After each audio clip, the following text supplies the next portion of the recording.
What is Temtem? If any of you have ever experienced internet issues and tried to get onto Google Chrome, you may have come across a game where you have to jump a dinosaur over cactuses and things like that. Any minute now, you'll see me come across my first obstacle and...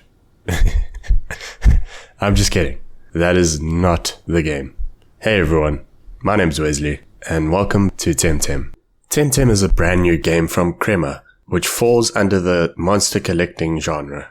Now, straight off the bat, let's just address the elephant in the room, which is, yes, it is based on Pokemon, and yes, it is going to be impossible to play this game without doing the obvious comparisons to Pokemon. So if you are not interested in a video comparing the two, then I suggest you look elsewhere.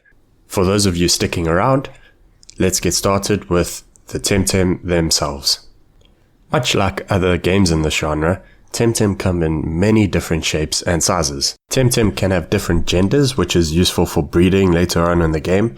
They can also have different types and movesets, which you can use to your advantage to create your most powerful Temtem team. We'll get more in depth into types shortly. After your initial character creation and prologue of the story, you will be afforded the opportunity to pick your first Temtem, and following a short battle against your rival, which I have yet to win, you will be given a second Temtem to make your team a bit more powerful. Temtem can also be captured in the wild using Tem cards, which work much like Pokeballs. Again, the usual conditions of lowering the target's health and applying a status condition will assist in capturing the Temtem.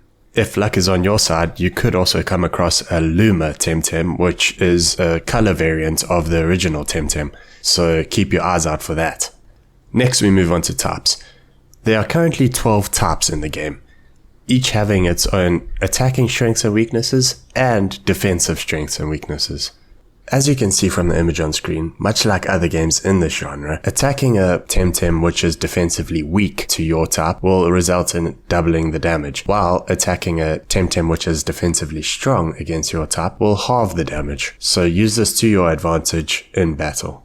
I have personally done quite a bit of data crunching around the subject and found that with 6 types on your team, you can be offensively strong against all 12 types while remaining defensively weak to only 8 of the 12 types. This can be covered with only 3 Temtem, being Banshee, which covers wind and mental, Nestler, which covers electric and water, and Valcrane, which covers earth and fire. I will say take this with a pinch of salt because I personally haven't captured any of these Temtem and used them, so they could be weak. I was just merely looking at the type coverage.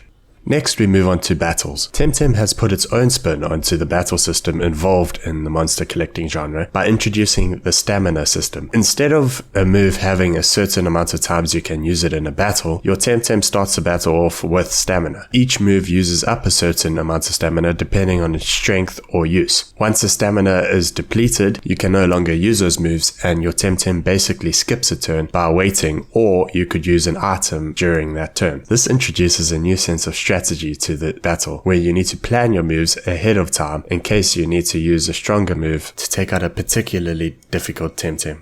Temtem have also removed RNG from the battle system, meaning that your attacks won't miss, but they also can't crit. Also, trying to apply a status condition will always apply that status condition. This could add another level of strategy to your battles. Each Temtem and evolutionary line of Temtem has its own set of moves that it can learn. Combined with techniques, stats, and type coverage, you can use these to your advantage to outwit and outplay your opponent.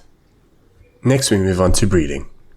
Temtem has once again put its own spin onto the breeding system involved in the genre by introducing the fertility values. Each Temtem has a fertility value, and once that fertility value depletes, it can no longer breed, meaning you can use that Temtem a limited amount of times to try and breed for the stats you're looking for until its fertility runs out, in which case you need to revert back to the previous Temtem and try again to get the Temtem you're looking for. Eggs received from breeding hatch in a different manner, whereby the rate at which they hatch is dependent on real time, i.e. some eggs might hatch in 25 minutes, some eggs might hatch in 45 minutes, etc. This is different to the normal step-based system associated with Pokemon, where the rate at which eggs hatch depends on how quickly you can run around.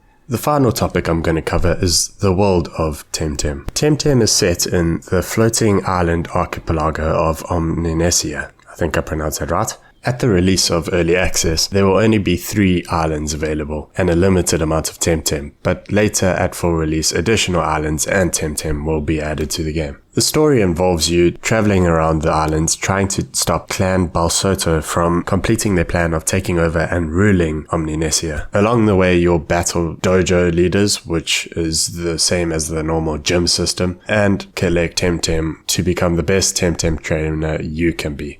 In closing, there are quite a few topics that I haven't covered, but I personally am so excited for Early Access release on the 21st of January, just because this game, for the first time, is a proper monster collecting MMO, and running around seeing thousands of people's names is just such a great feeling when entering a game like this. The artwork that the Crema Studio has introduced is amazing, and you can really see that this game is coming from a studio that loves the game and is creating a game that they personally would like to play. So if you found this video informative, make sure to leave a like, comment and subscribe, and I will be doing my own Let's Play and tutorial type videos for this game. Unfortunately, I have a full-time job and travel away from home 3 days a week, so it won't be a daily upload type series, but I should be able to get the 1 video a week schedule going. Hopefully I'll catch you all in the next video. Goodbye.